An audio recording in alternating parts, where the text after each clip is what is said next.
All right, guys, I am going live just a couple minutes behind when I usually do because I am actually waiting for the guest that I scheduled for today to show up. And you know what? Recently, I had an interesting interview with Lowell Applebaum, who is a good friend of mine, but was interviewing me. It kind of turned the tables on me and flipped the tables. And she is going to, or wait a second. Okay. Yeah. No, we're still looking for the guest. And she may still be showing up. So let's wait and see if Hailey shows up. But in the meantime, I do want to get this conversation started. But yeah, when Lowell interviewed me, he asked me, what do I do if somebody doesn't show up? Yay, Scott. And I said, I usually have some people who are ready to go if it doesn't happen.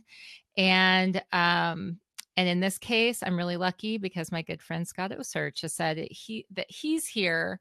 So let's see now. Oh, Hailey's here. Yay. Okay. Hi, Hailey. Let me go ahead and invite you back. And Scott, hold on here. And hopefully we will have no problems with the tech when Hailey jumps on. While and getting situated, I want to welcome everybody to Association Chat, and I am checking out the streams on Periscope and on Facebook to make sure that everything's going well. And it looks like we are connected there. I hear bumping and stuff. That must be a good sign because I can hear audio. Hey, do you hear me? Hey, I can hear you just great. Thanks. Awesome. Okay. So I am connecting all the wires. Hey, Hailey. Hey, thanks for having me. Yeah. All right. All right. Okay. So let's go ahead and get this rolling. And everyone can hear us okay on the Crowdcast platform, I guess. Yes. Hey, Scott. Hey. Okay. So Scott and hey, Kim. Nice to see you there. All right. So let's go ahead and get this show on the road. For everybody who's watching over on the Facebook Live channel, hi, guys. I'm glad that you could join us. And Scott, that's okay, because if you have questions or want to talk a little bit later, we can bring you back on. Yes, I definitely will bring you back on if the time is right or when the time is right. So where do we start with marketing, my friends? If you're here with us today or watching or listening to us later, you know that never before have we had so many options with getting our message out there. But where do we start? Is the answer in chatbots? Is it in voice AI or LinkedIn hashtags? And what about how to make a difference with marketing from within a risk-averse association on a limited budget? So that's what we're going to talk about today on this episode of Association Chat, which is your weekly online discussion for the association community, where we warm ourselves by the virtual fire with topics of the day, welcoming thought leaders and trailblazers alike to join up in this online home for the association community. I'm the host of Association Chat, KiKi L'Italienne, and I want to give a shout out to Fontiva, our sponsor, the AMS for Innovation, for the ongoing support of Association Chat and the community here. You can check out Fontiva at fontiva.com or say hi to them at the upcoming I can talk. No, I can't. Maybe not. At the upcoming Dreamforce conference in San Francisco, and tell them that Association Chat sent you. All right. So today we're talking with Hailey Friedman. Who is Hailey? She is the head of marketing at Improvato, which Hailey, I get your emails all the time. Oh, good. She's also the co-founder of Growth Marketing Pro, where she has helped hundreds of companies grow their bottom line through digital marketing. She also runs the Badass Marketers and Founders community, which has over 20,000 members, members, and has grown into one of the largest active groups of marketers and founders in Silicon Valley. Yes. So let's talk about marketing today. That was a lot to get out. Did I miss anything? Yeah, you got it all. All right. There's a lot in there. Yeah. So we're here to talk about brilliant marketing today, brilliant marketing on a budget. And I want to give people what they came here for. So let's start at the beginning. We have more ways to market today than ever before, but people still have problems. They still get it wrong. And a lot of marketers out there still feel like they're failing to achieve what they want to achieve. Why do you think that is? Yeah, it's a huge challenge. As a marketer, like you said, there's so many different channels that you can try. You can try LinkedIn and AdWords and Outbrain, Taboola and Facebook, and the list literally is actually endless. And it's cool. And we all know that there's all these different channels. We all know that there's all these different tactics. If you start Googling around online, there's all these different blogs. You can read for hours on end about all the different things that you can try, which is great. That means there's lots of ways to get customers. The problem is understanding the right ways for your business, which can be really challenging. A lot of marketers are scared that they might try something and they might not know how to understand if it's working. Am I tracking it properly? Am I testing the right messaging? And so it can be really scary, and you can lose a lot of money really quickly if you don't know what you're doing. So it can be the most challenging part, I think, is prioritization and focus, right? Like figuring out what is the lowest hanging fruit for your business specifically, given your customers, given your resources, given your timeline and your goals, and filtering out the channels based on those things can be the way to figure it out for your business. So through Growth Marketing Pro, my blog, this is kind of the biggest realization I've uncovered since starting the blog a year ago, is that I can give all this tactical advice about things I've done that have worked, but what people really want, and I just actually surveyed our blog readers, and 75% of them said what they really want is customized growth, like a customized growth playbook. So actually we're right now in the beta of launching this product to our readers and our listeners, so that they can purchase a customized growth playbook, and we would actually sit with them and help them understand what the lowest hanging fruit is for their business specifically. But before we launched this product, I've thought about this problem before, and I've thought about young businesses, people who maybe they're just getting started, they've never tried marketing before, which I was in those shoes one time as a founder with no understanding of how to get customers. Where would I start if I were you? From a generalized perspective, you're just getting started, maybe you don't have a lot of marketing budget at all. So the thing that I've found is that the most important thing is the intent, right? So you want to start where there is the highest intent. So for example, a lot of people use Facebook advertising, right? And a lot of people use Google AdWords. I think they just changed the name to Google Ads. Yeah. So can't keep up with it because they always are changing. But yeah, it's for sure. So those are probably two of the most common paid marketing channels, right? Google Ads and Facebook.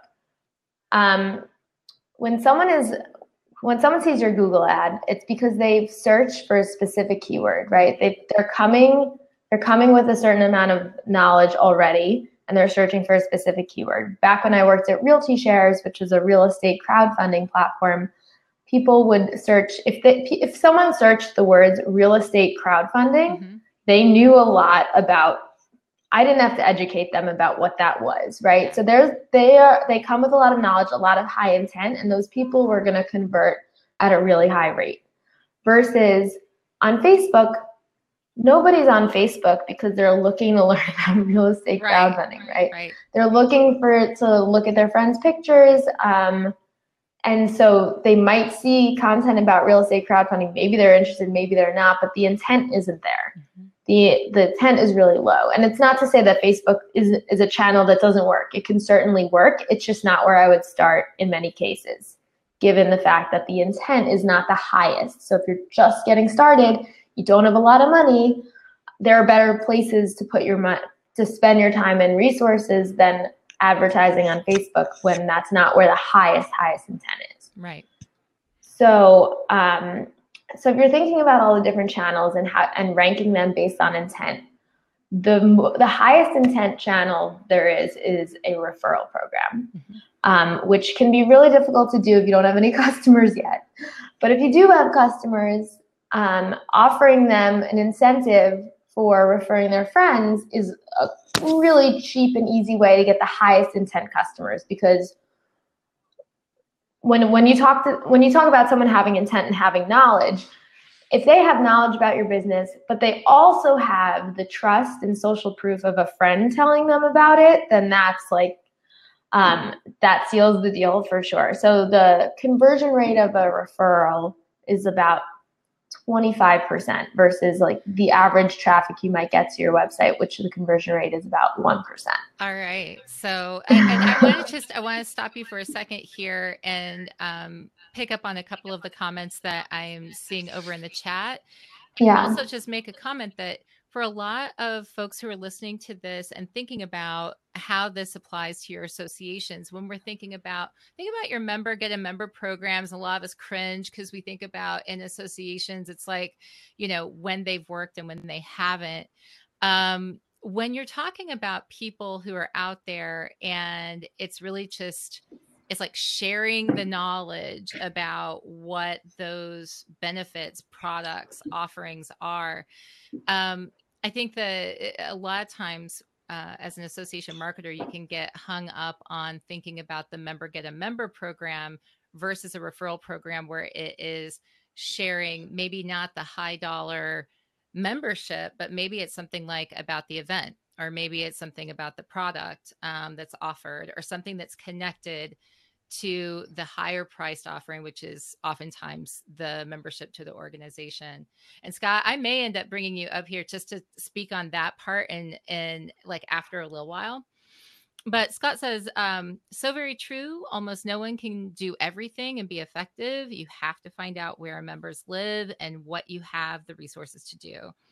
And Stan says, does anyone purposefully not click the ad results on a Google search? Or if it is at the top, do you just click it? That's a funny question. Yeah, I actually don't. I don't click on the ads.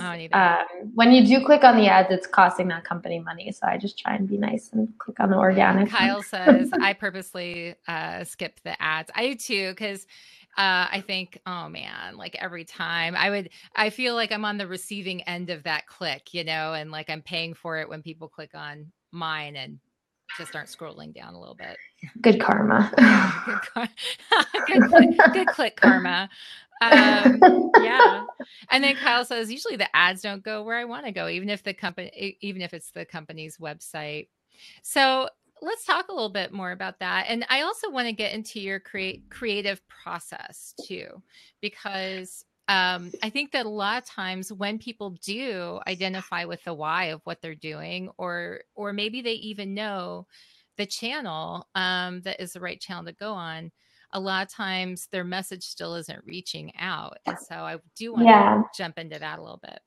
Yeah, one thing I'd say on that topic, and also meshing that with the referral program, is that one surprising thing that I've found is that when it comes to messaging your referral program and figuring out the type of incentive you want to give people, a lot of times we think that people want the incentive for themselves. But in fact, I've seen that if you can offer something for their friend, they're actually more inclined to make that referral if they're gifting something to their friend.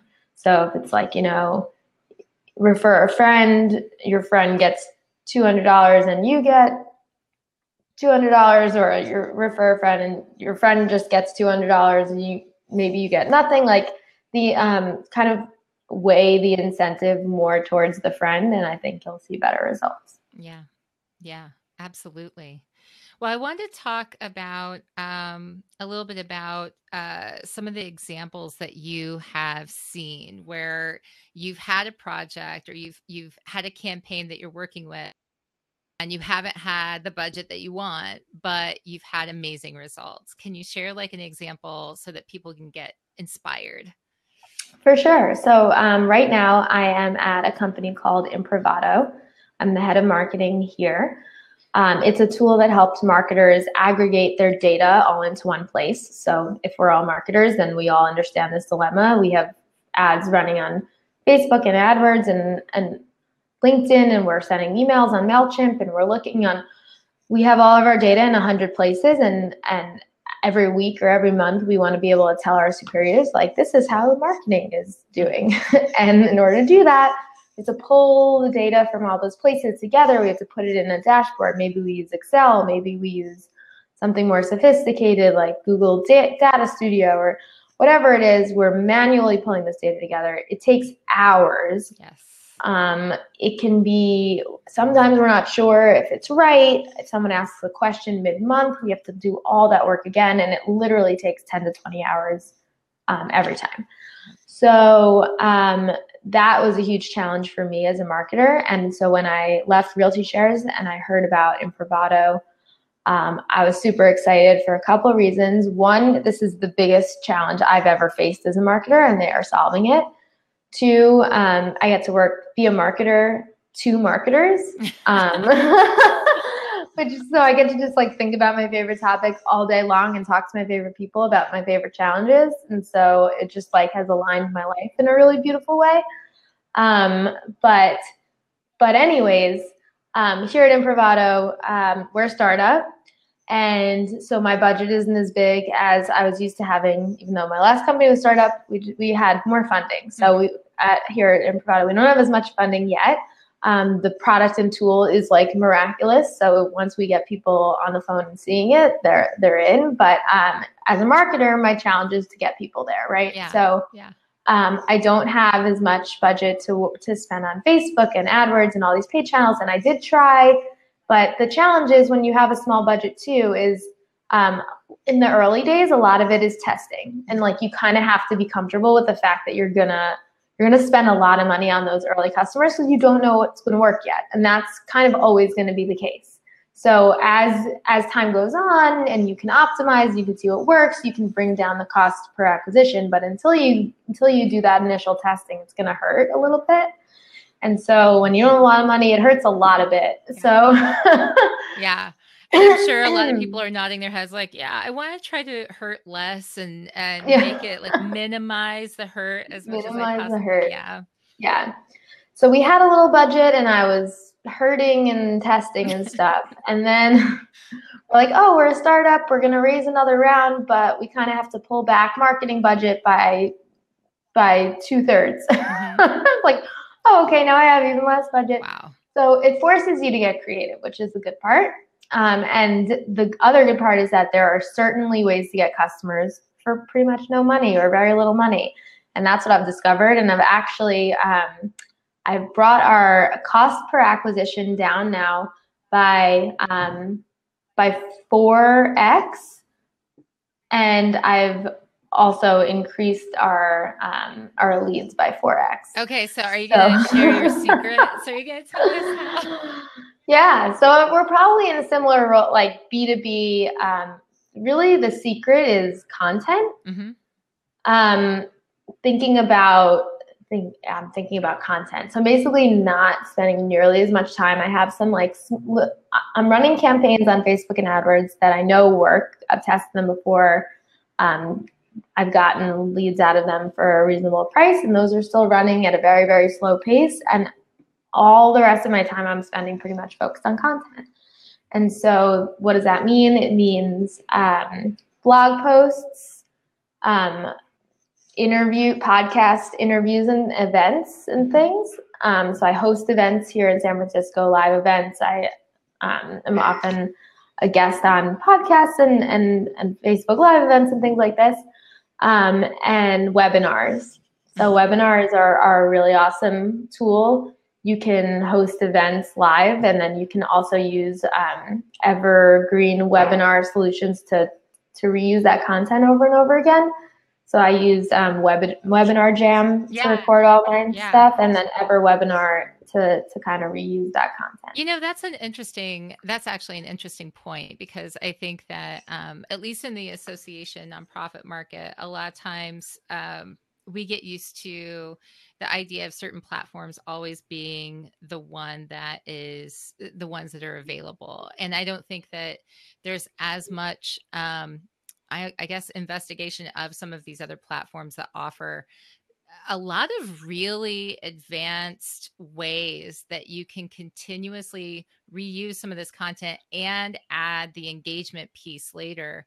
And there are a few people who have figured it out, a few companies that have figured it out in the association space. But that, I mean, that's a huge opportunity for associations out there. And really, I'm curious about the people who are on here right now and who may be watching over on Facebook and who are like, okay, so who's in Bravado? And because of you being on the show today, are like typing it in and figuring it out. And if just one person converts, you think about that.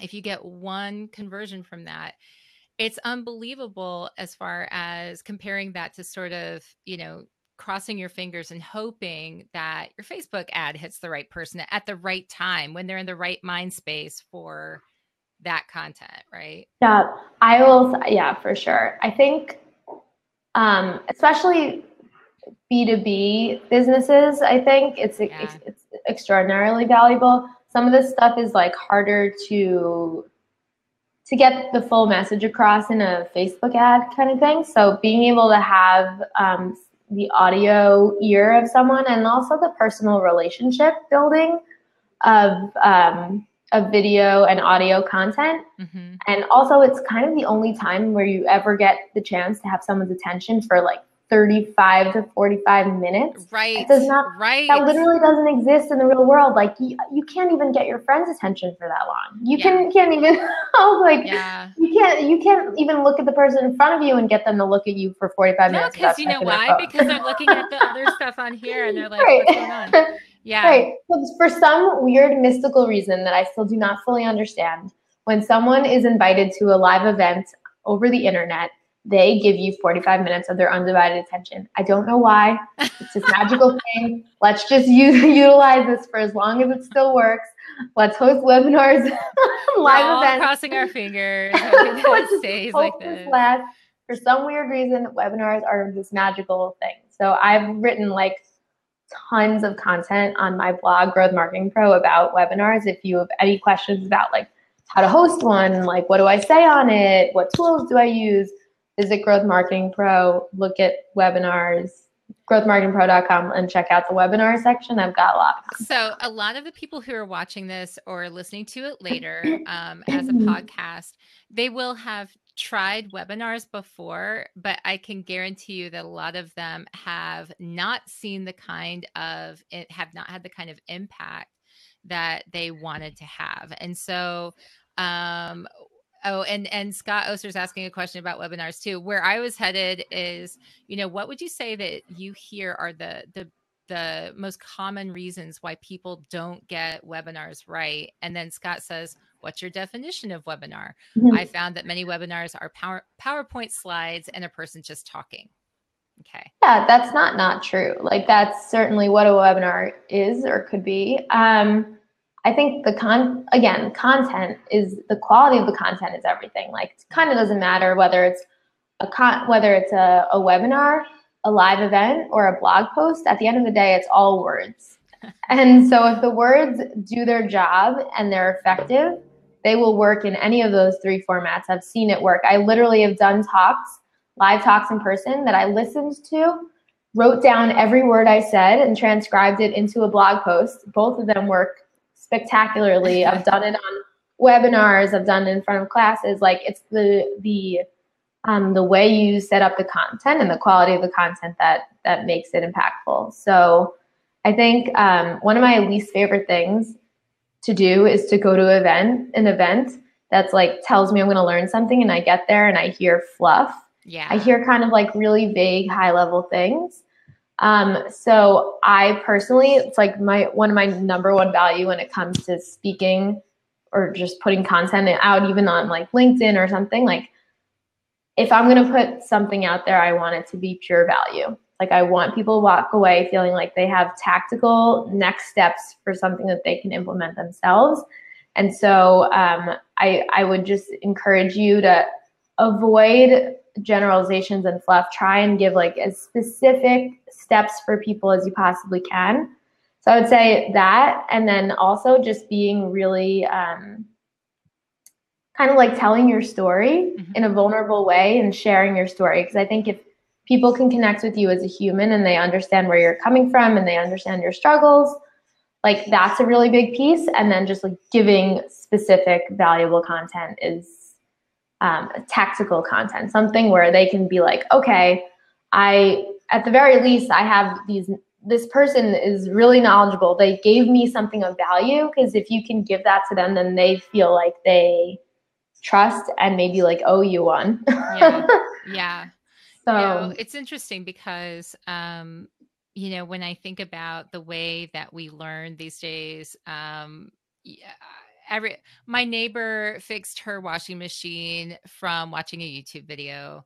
And, it's like my daughter's learning some Japanese from YouTube. And, it's like, and I don't know how many online courses I've taken, but it is plentiful, like many, many, many. And so I feel like there are such opportunities with being able to use video, use voice first, use all of these different modes of communication so that we can better reach our audiences. And yet we are so limited on time that I think we get caught up in trying to do too much. We want to, on the one hand, experiment with new channels, but we have to work lean and mean. So there's a little bit of testing there's only a little bit of testing that we can do. And then we want to focus on delivering that really great value on something that's going to hopefully give us a high level of return.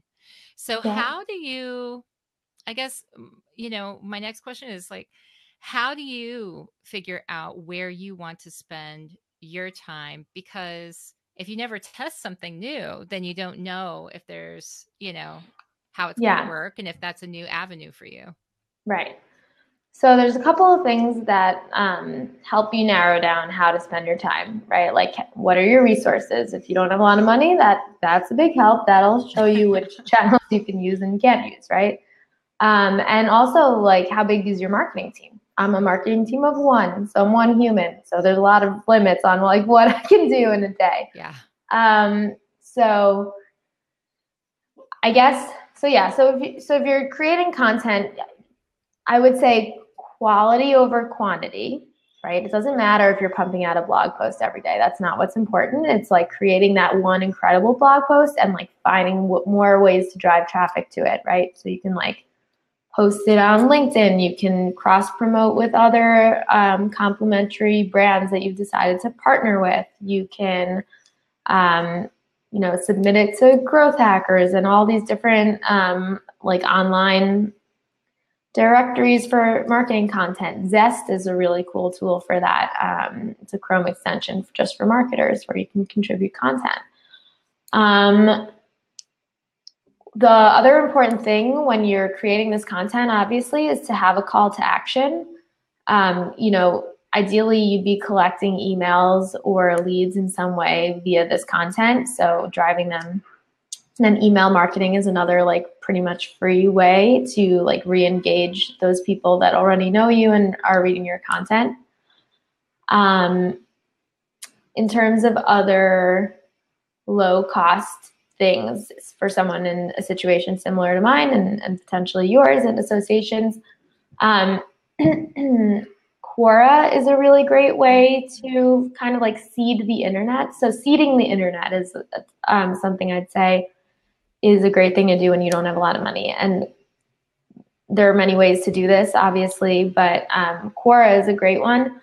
So a lot of questions that people search, some Quora answer will come up within page 1 of Google. So it's kind of a way to hack SEO if you don't have the time and resources to figure out how to get your articles to rank on page 1 of Google. Quora has a lot of things that are. You can answer really great questions and get some space on page 1 of Google by using Quora. I love that. I love that hack, by the way, because it is really effective and it's really helpful. And it's another way to, if it's the right kind of question that you're answering, it's another way to help get further along with your potential customer, your potential member out there. So it's a really great example that I don't think a lot of this particular audience probably thinks about all the time. Um, what is another, like, okay, what's your best, cheapest tool that you love to use for marketing and why? Okay, so other than Webinar Jam and EverWebinar for webinar stuff, currently my favorite tool is this linked helper tool. Mm-hmm. It helps you auto connect with people on LinkedIn. And LinkedIn is a fantastic tool if you are in a B2B position and you're looking to grow your business for pretty much free.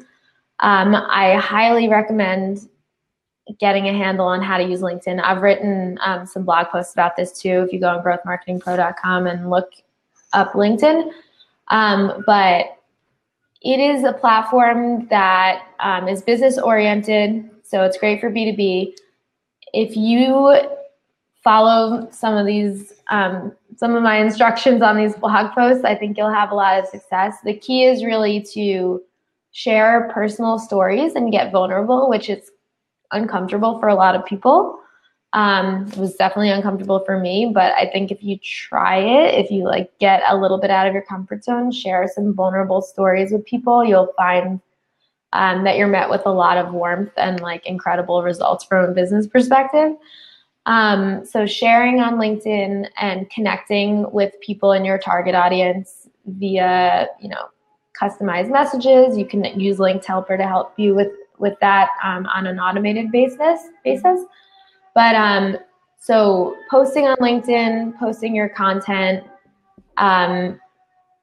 connecting with people. And then the cool thing is once you've connected with a lot of people who are your target audience, you can then export their email list. You can export a list of all of the emails of all your connections on LinkedIn. And then you can use that list to retarget them on Facebook with Facebook ads. And then that is a much cheaper way to run Facebook ads to a much, much more targeted audience who's already seen you and is already a little familiar maybe with what you do. Yeah. So if you are gonna like delve into the paid ad space, it's a safer way to do that. Right. I mean, because you essentially kind of, well, not kind of, your connections, your LinkedIn connections, and that they're probably the right people that should see this. So, those are really great. Those are really great tips. I love that. And I actually can't wait to go over, and I looked at the website and I looked at some of the offerings that you had over there as far as like blog posts, but webinars, that's one area where I feel that I probably need to learn more. And so I'm really excited about digging in and finding out more about your advice with all of that. How do you feel about things like podcasts and flash briefings? And are you thinking about, do you have your own, are you developing your own, or have you thought about it? No. So I've definitely thought about it, but what I've found is that just like in marketing, there are lots of different channels to get your content out there, or your information or your product, right? So you can be a blogger, you can be a podcaster, you can be a YouTuber. I think you kind of have to pick one. Yeah. Like I think if you have a big team and you have a lot of help, you can maybe do all those things. But I think if your resources are limited, you kind of have to just pick which one you like, which one you enjoy, and just like go all in, because it's a lot of work to make any one of those things work. So just pick one. So when I want to get back to your sort of creative process. So you know that you've got that webinars are your jam, that you can like have a really good level of engagement and conversion when you use webinars. And there are other things that you figured out that work right for your particular audience. So when you are sitting down and you're saying, okay, now I know my channels, what's the content that's going to go on there? What's the message going to be? How do you go about your creative process? Because one thing that people on a budget are usually thinking about is that time is money. So you don't have like, a week to spend secluded in a beautiful tropical island to come up with the best, most creative campaign ever. You've got to figure out how to do this in a smart way and have it so that it cuts through the noise. So how do you choose to go about that process? Yeah, I think the best thing that you can do is make it very human. Just like be as human as you possibly can. I know there are different business models and things out there, but I've found that the best success that I have is when I make the ads and messaging and content about me and my experience as a person. And that might feel a little awkward as a marketer if you're like within an organization, you're like, I don't know if this should be about me. Like maybe this is about this like broader cause. But I think it's really important, no matter what your company is, to bring it down to the human level, the storytelling level. Whether it's you telling your story or finding a way to tell your customers' stories or your members' stories, and have it be like I was having a hard time with X, or like this was a challenge, or this was something that I needed, and the story of the struggle and the solution. And so if you can find ways to incorporate that into your content and your ads, I think that's the best way to do it. Okay, I want to try something a little bit different. And especially since Scott was going to jump on and I was like, oh no, what do I do? Do you mind if I ask my friend Scott Oser to jump on? He's a colleague in the association space. And I would love it if we could maybe have this conversation about when you get pushback from people who say, because I know you work with clients too, who within their organizations might get pushback saying, no, we need this corporate voice, or no, we need this sort of omnipresent, like they are pushing back on the human thing. And I would like to see if maybe we could have a little discussion about that. Sure. So Scott, I'm getting ready to invite you unless you ran away really fast. Okay. So but do you hear that very often where people are like, well, I don't feel really comfortable with that, I would rather that we have a more sort of corporate presence, and I don't want Stan in marketing to be out there sharing how he feels, For sure. Yeah, I think it's so we're talking about branding now, right? And so what is branding? Brand is the personality of your company, right? So the best way to think about brand is our company is a human, and like what are the character traits that this human has, and like what are this person's values, and what do they like to do for fun, and how do they talk. And so I went through the rebranding process with Realty Shares and learned a ton about it, and it's super fascinating, and it's fun. But at the end of the day, your brand is also human. And so you have to think about how you can humanify. I don't know what the word is. Humanize, yes, that's the word. Thank you. How can you humanize your brand? And also, I think, it depends on your business and whether it's something you want to do. But if you can pull back the curtain behind the brand and show the people, because every business and every brand has just a group of people behind it. I think that can be really impactful too. Awesome. Scott. So Scott Oser, you guys just jumped on, and Scott, we've worked together with clients before, and we speak together sometimes in the association community. And so from an association perspective and from your experience, Scott, like have you Have you faced this before where you've gone in and you've made these recommendations on what to focus on to maybe get more human with messaging and faced any kind of pushback? Well, before I answer that question, I want to apologize for like my screen. I look like I'm glowing in the dark over here. I'm really wearing like a navy blue shirt, and I don't know why I'm glowing like I have some sort of radiation disease. I promise I do not. It looks like purple to me, but that's okay. When people listen so I just want to let you, like on mine, I'm partially colorblind, but I'm like glowing in the dark wearing like neon something, and I'm really not. But anyways, I was not planning on being on screen. Yeah. But KiKi, to answer your question, I think that it still happens, but it is happening less so. And I think it is still, there are certain organizations, I don't want to stereotype too much, but it tends to be professional organizations that are sort of medical or health related. And they feel that their members, that their people, that their audiences would describe themselves more as being super ultra kind of conservative professional, as more so than being human.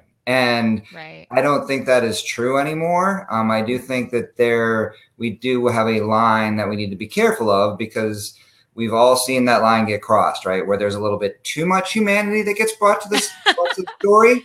And there are certain things where you read them and go, wow, I really know a lot about that person now, but I didn't probably know that much. Oversharing. Yeah. Yeah, a little bit of oversharing. Yeah. So yeah, it definitely happens. And I think that in some ways it is, I don't want to use the word fear, but it's that conservative perspective that people are coming to. And Hailey, I think we're a little bit different than you are, just from the association/membership perspective, because we're dealing with people who are trying to get, the majority of the people we're trying to get to join and retain their membership, right? So even though I know that even in for-profit businesses now, we are developing community, right? But I think it is a slightly different type of community and associations, because you're paying dues to be part of this community. You're not necessarily buying a product to be part of this community, or you're not just participating on the web or engaging on the web or reading blog posts or things like that. You're actually paying to be part of it. So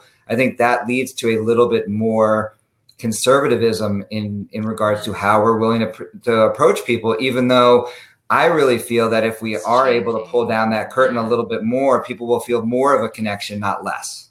Right. It's not that it should be that way. It's just that it's traditionally been that way, and it's changing. But as we are facing these changes, we're fighting all along the way to say, we need to try these new things, and people aren't responding the same way. For-profits are coming in and competing with, a lot of the associations that existed there before. Kim says, I think it may be a little bit of, that's how we've already done it, or that's how we've always done it. Yes, that's how we've always done it. And yeah, I agree. I mean, that's what we hear. There's a little bit of that where it's like, well, we've always done it this way, so we're going to continue to do it this way. This is how we've traditionally gotten our members or made people happy. But times are a changing, and yeah. And so I think it's interesting to hear and to think about the ways that especially with startups, how they're figuring out how to, in a lot of cases, scale pretty quickly and grow with customers, with products, with memberships, and figure out how to engage those people and be human. And I think it's because we're so sick of, and because it's association chat and I can say it, it's to cut through the bullshit. Like, I think it is just, people are sick of the glossy fake stuff and just want people to be honest, right? Yeah. And the other thing that's just like doesn't apply broadly, but applies to Hailey and Mark and our blog, Growth Marketing Pro, and also here at Improvato, just a tactic that I've learned from my co-founder, Mark Spera, on my blog, just to like be a little weird. Like, be the weirder, honestly, the weirder you can be, the better. People like don't follow rules. when I write on LinkedIn, like I put commas and periods in places they don't belong. I start sentences with "and." I don't follow any grammatical rules. Like it would make any English teacher cringe, but just no rules. Like I don't know. This is backwards, but it's like stay weird. You know? Like you've got to. And you know, what is it? Seth Godin was his thing is just don't be boring. You know, like you do need to stick out a little bit and use an image that has nothing to do with what you're talking about. Like use where I think I've been in those presentations before. I think just be a little strange, and it'll be far more impactful than like the norm. Well, Hailey, I have a question for you since now I'm on screen. I don't have to type it in. You know, you're mentioning stay weird. You're saying not to follow normal grammatical rules. You're not saying all these things. I can totally see an association marketer trying to do that. And either and I'm going to be stereotypical but factual here, some 70-year-old white dude on the board going, "Oh my God, this is not professional. How did we do this?" So I guess the question is, and I understand that in certain associations that would never be allowed, right? And Aaron just typed in, "Got to know your audience." Got to know your audience, yes. But I do think that more and more, and I don't want to start an argument / debate about grammar going away and all these English people going, "Oh my God, we're losing it all," right? It's all going away. Nobody's going to use periods and commas anymore. We're not going to use capitals anymore. We're just going to just type because it's easy and we're lazy and everything else. But I don't want to start that conversation.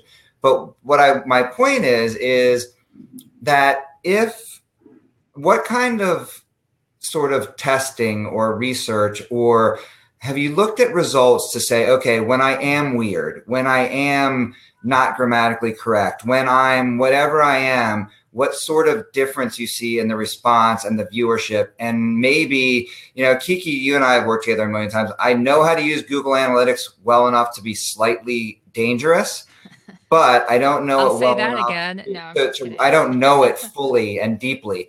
But, it would be kind of cool to say, hey, when I do this type of blog post, I'm getting the millennials, right? I'm getting the younger people, and we all want the younger people, right? Or when I do it this way, I'm getting sort of my traditional whatever. Have you looked at it that way to see what kind of results you're actually getting? Yeah, and I've also been in both shoes too. Like at Realty Shares, it was our target audience was like an affluent older male. So like, you do have to know your audience and know who you're speaking to, and we were regulated by FINRA, so we couldn't be all fun and whimsical with our language. So, but that's why I'm having fun over at Improvato, because I can be. It's like freedom. Yeah, it's so fun.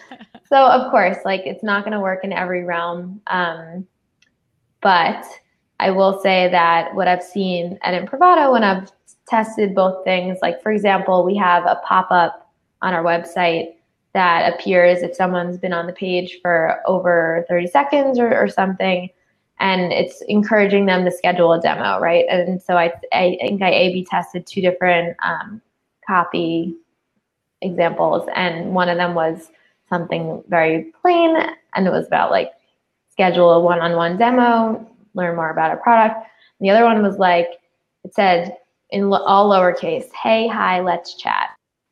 And just like a button to schedule a demo. And the "Hey, hi, let's chat" worked.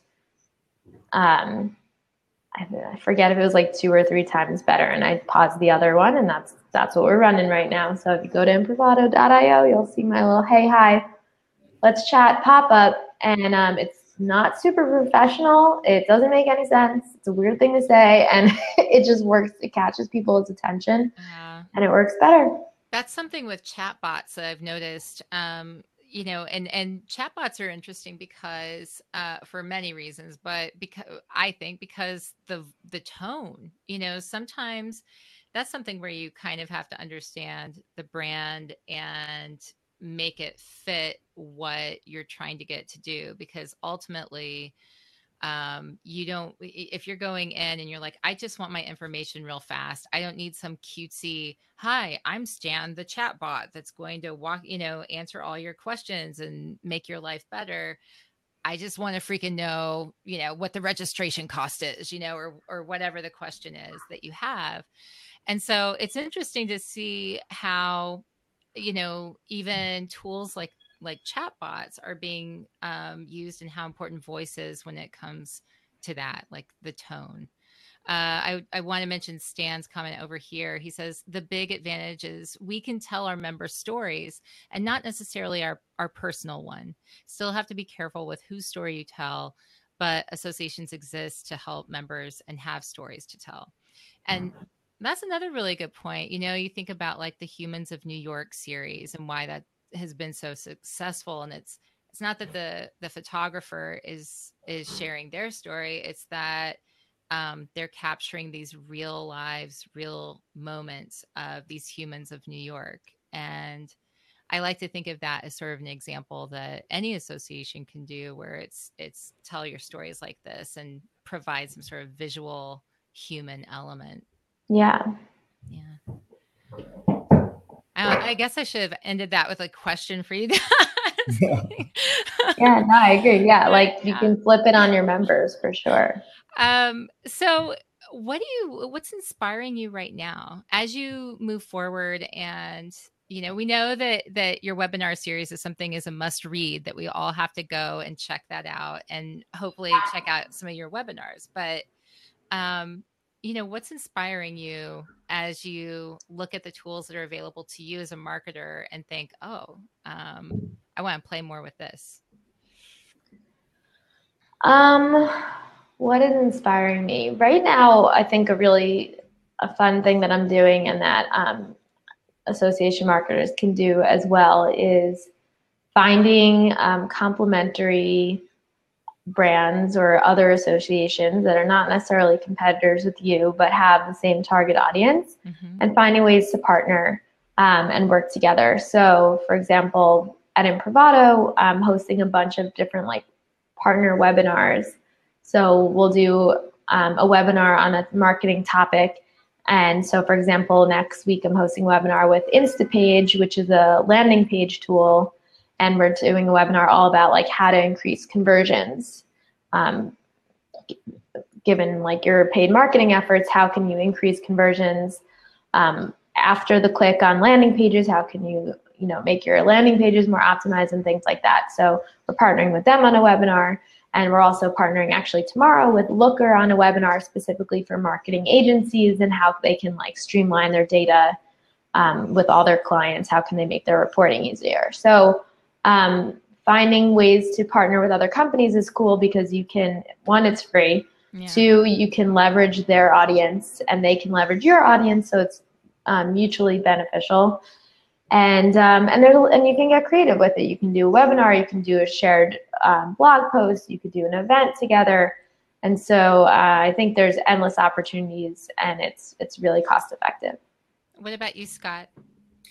I'm still playing around with a bunch of my clients with marketing automation. I think just the impact that it can have on marketing is unbelievable, whether it's from a retention perspective or an attendee marketing perspective. I know it's not totally set it and let it go, but it's almost set it and let it go, where you're not looking at a calendar every single day going, oops, I got 5 target markets I got to hit. These are the 5 messages I would have put out. Got to pull the list, got to write the copy, got to do whatever.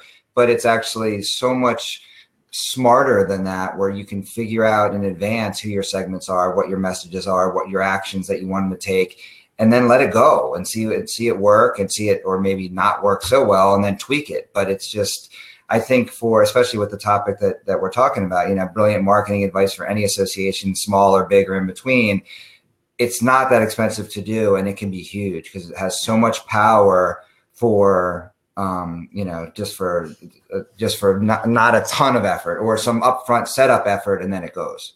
Kim asks, Scott, what's your go-to software for that? There's a number of different software. I think that, what I'm most familiar with is HubSpot. that's what I've used for the most for that. And I know I'm blanking right now because again, I was not really prepared to use my brain during this. Yeah. I was prepared to be a sponge, but I've tried autopilot in the past, and also right now I'm using Active Campaign.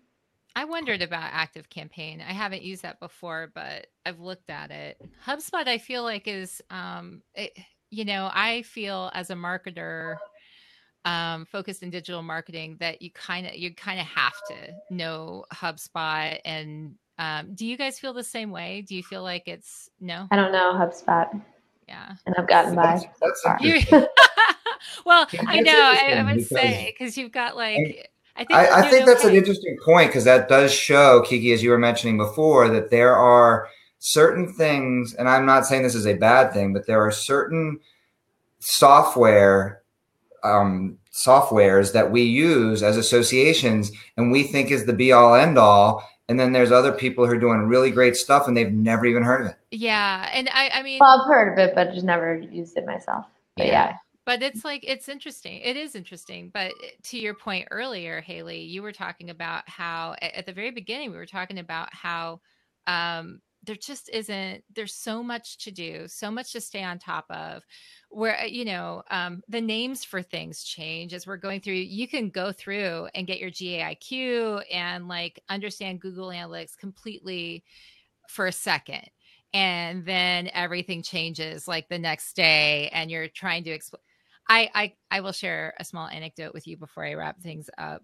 I actually had this workshop. There was a whole day workshop that I had to give to people about how to set up their dashboard, pull reports, all this stuff, Google Analytics, walking people through.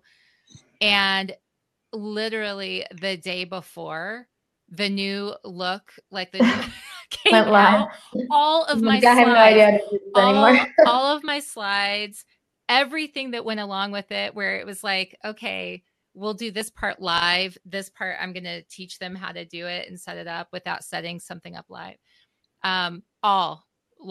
Lost in that second. And that's what we're living in right now, where it's like, you just have to relearn where stuff is and like, change those slides. Super adaptable. Oh yeah. So when you think about it, are you going to go and get certified and go through all of the training for every single tool that's out there? No. So it's really getting focused, getting a little weird, and figuring out how to really prioritizing. Yeah. I love it. Hailey, thank you so much for jumping on and being a part of Association Chat. Scott, thank you for jumping on. I know you were not expecting this today, so but it is interesting to get like an association perspective from someone who's not me. So I want to thank you, Hailey. If people want to online, if they want to follow you, if they want to check out your webinar stuff, where do they find you? Yeah, so connect on LinkedIn, Hailey Friedman. Check me out on growthmarketingpro.com. It's where I have all these tactics written out. And if people want to be a part of our beta that we just launched and they want customized help for their business, the custom growth playbook, we are launching our landing page soon, but feel free to reach out or subscribe to our emails and we'll let you know about it. That's awesome. Also, Improvato, also, which is where I'm sitting right now. If you need help with your marketing data, let me know, improvato.io. Yeah. And Scott, how about you? How can people find you? The easiest way to find me is I'm at Scott Oser at Twitter. I'm Scott Oser on LinkedIn. I'm scottoserassociates.com at my website. If you Google Scott Oser, you may get a Russian nuclear scientist who I think is actually much more accomplished than I am. But I have no background in that, so that's the wrong guy. Oh my gosh. Okay. So for all of you who are watching today or listening later on the podcast, thank you for joining us on Association Chat. If you find this information valuable, please subscribe to the podcast, share it on Facebook, or leave a comment in the chat or on the Association Chat website. And if you love the chat, consider becoming a Patreon patron, because we surely do love you. Until next time, everyone, keep asking questions to learn every day. As Joseph Campbell once said, the cave you fear to enter holds the treasure you seek. All right. Have a great week, everybody. Thank you. Love that. Thank you. It's great being here. Thanks, guys. Thanks. Thank you.